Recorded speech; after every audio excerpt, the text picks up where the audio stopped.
Controllers not respecting others' boundaries. What do you mean you're quitting? You can't leave now. Steve looked across his desk at his administrative assistant.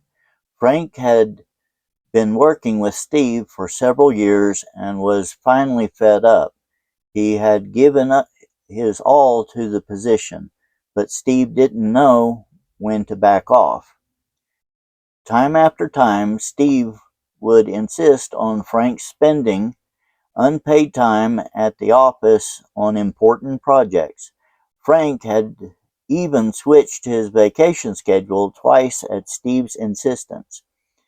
But the final straw was when Steve began calling and texting Frank at home. An occasional after-hours text Frank could understand. But now it was happening almost every day, primarily during dinner time. His family ended up eating without him while Frank stepped away for 20-minute calls or texting sessions with his boss. Several times Frank had tried to talk with Steve about the time violations, but Steve never really understood why it was a problem or how burned out Frank was. After all, he needed Frank. Frank made him look successful, and it was so easy for him to get and it was so easy to get him to work harder. Steve has a problem hearing and accepting others' boundaries. To Steve, no is simply a challenge to change the other person's mind. This boundary problem is called control. Controllers can't respect others' limits. They resist taking responsibility for their own lives, so they need to take control of others. Controllers believe the old jokes about training top salespeople: no means maybe, and maybe means yes. While this may be productive in learning to sell a product, it can wreak havoc in a relationship. Controllers are perceived as bullies, manipulative, and aggressive. The primary problem of individuals who can't hear no, which is different from not being able to say no, is that they tend to project responsibility for their lives onto others.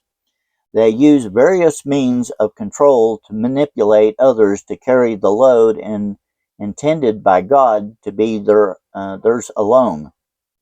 Remember the boulder and the knapsack illustration in Chapter 2. Controllers look for someone to carry their knapsacks, individual responsibilities, in addition to their boulders, crises, and crushing burdens. Had Steve shouldered the weight of his own job, Frank would have been happy to pitch in extra hours from time to time, but the pressure of covering for Steve's irresponsibility made a talented professional look elsewhere for work. Controllers come in two types. Aggressive controllers: these people clearly don't listen to others' boundaries. They run over other people's fences like a tank. They are sometimes verbally abusive, sometimes physically abusive, but most of the time they simply aren't aware that others have boundaries. It's as if they live in a world of yes. There's no place for someone else's no. They attempt to get others to change, to make the world fit their way, their idea of the way life should be. They neglect their own responsibility to accept others as they are. Peter is an example of an aggressive controller. Jesus was telling the disciples about his upcoming suffering, death, and resurrection. Peter took Jesus aside and began to rebuke him. But Jesus rebuked Peter, saying, "Get behind me, Satan. You do not have in mind the concerns of God, but merely human concerns. Mark 8, verse 33. Peter didn't want to accept the Lord's boundaries. Jesus immediately confronted Peter's violation of his boundaries. Manipulative controllers, less honest than the aggressive controllers, manipulators try to persuade people out of their boundaries. They talk others into yes. They indirectly manipulate circumstances to get their way. They seduce others into carrying their burdens. They use guilt messages. Remember how Tom Sawyer tricked his playmates into whitewashing the fence for him? He made it seem like such a privilege that kids were lined up to paint. Isaac's son Jacob finagled his twin brother Esau into giving up his birthright, Genesis 25, verse 29 to 34, and with his mother's help deceived his father into bestowing Esau's blessing on him, Genesis 27, verses 1 through 29. In fact, Jacob's name means deceiver. Numerous times he used his cleverness to avoid others' burdens, others' boundaries. The event that helped Jacob work out his manipulative boundarylessness was his confrontation with God in human form. Genesis 32, verse 24 to 32. God wrestled with him all night long and then changed his name to Israel. The word Israel means he who fights with God. God left Jacob with a dislocated thigh.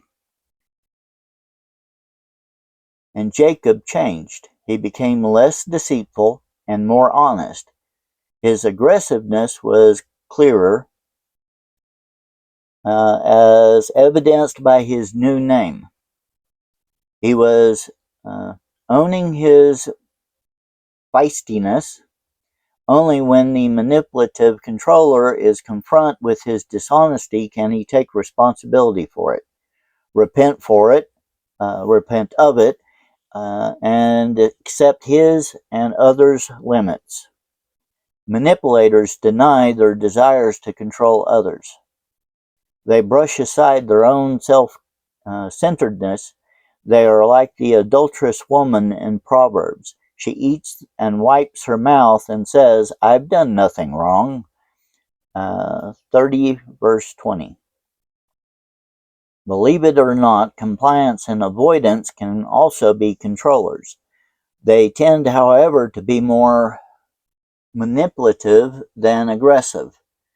When compliant avoidants need emotional support, for example, they may do a favor for a friend. They hope that by being loving, they'll receive love. So then they wait, anticipating the return of the favor.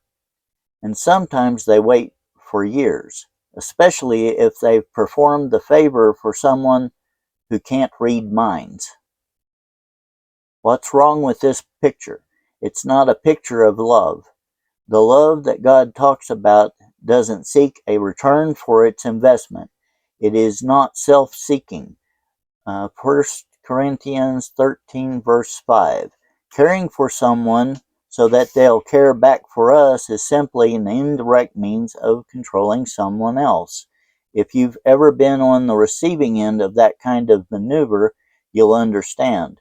One minute you've taken the compliment or favor, the next minute you've hurt someone's feelings by not figuring out the price tag attached. Boundary injuries. At this point, you might be saying to yourself, wait a minute, how can controllers be called injured? They are the injurers, not the injured. Indeed, controllers do lots of damage to others, but they also have boundary problems. Let's see what goes on underneath. Controllers are undisciplined people. They have little ability to curb their impulses or desires. While it appears that they get what they want out of life, they are still slaves to their appetites. Delaying gratification is difficult for them. That's why they hate the word no from others. They desperately need to learn to listen to the boundaries of others to help them observe their own. Controllers are limited in their ability to take responsibility for owning their lives. Having relied on bullying or indirectness, they can't function on their own in the world. The only remedy is to let controllers experience the consequences of their irresponsibility. Finally, controllers are isolated. People stay with them out of fear, guilt, or dependency. If they're honest, controllers rarely feel loved. Why? Because in their hearts of hearts, they know that the only reason people spend time with them is because they are pulling the strings. If they stopped threatening or manipulating, they would be abandoned. And at some deep level, they are aware of their isolation. There is no fear in love, but perfect love drives out fear. 1 John 4, verse 18. We can't terrorize or make others feel guilty and be loved by them at the same time.